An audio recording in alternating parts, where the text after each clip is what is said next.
Yan na, so luto ng ating sinigang. Wow! Ingredient. Wow, napakasarap ng ating sinigang. Tama-tama ngayon. Kaya na tayo mga lodi. Ayan. Luto naman tayo ng sinigang na baboy. So, ito na yung mga ingredients. Ayan. Sibuyas, bawang, at saka kamatis. May okra din tayo dito. Saka sitaw, silibrin. Ayan, kompleto na. At may kangkong tayo dito. So, tara na, samahan niyo ako magluto. So, ayan, so igisa ko muna, ha? Ayan.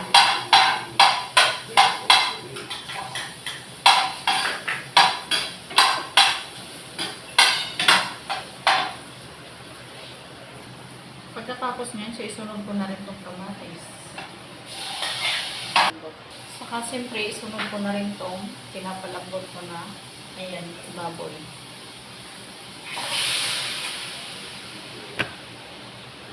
At maglagay na rin ako ng black pepper.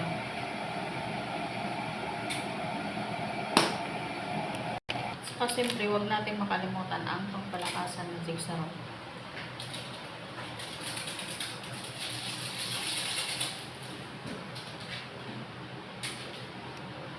So, ayan na nga, silagay ko na itong sitaw at saka okra.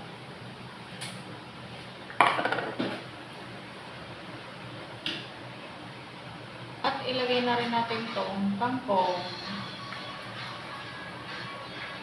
sa ating sinigang.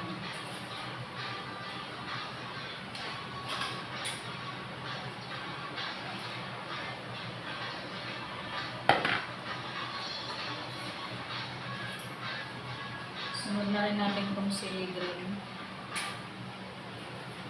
Ilagay na natin itong sinigang.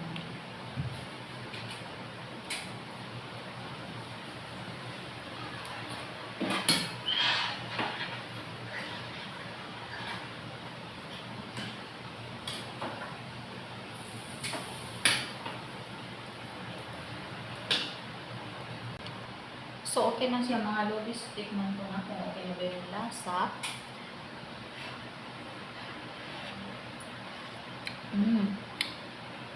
Sarap. Bago tayo kakain, so may sasabihin muna ako sa inyo. So, huwag niyo makalimutan mag-comment at mag-share sa ating mga video para isa ka din mapili na mapajikasan kita. So, mamimili din ako sa pwedeng mapajikasan. Kaya, kailangan mag-share ka muna. Kung nakashare lang pala ang pwedeng mabigyan ng biyaya. Video muna. So, ayan na. So, luto ng ating sinigang. Wow! Ingredient. Kaya na tayo mga lodi. Ayan. Ito na yung sinigang. Oh.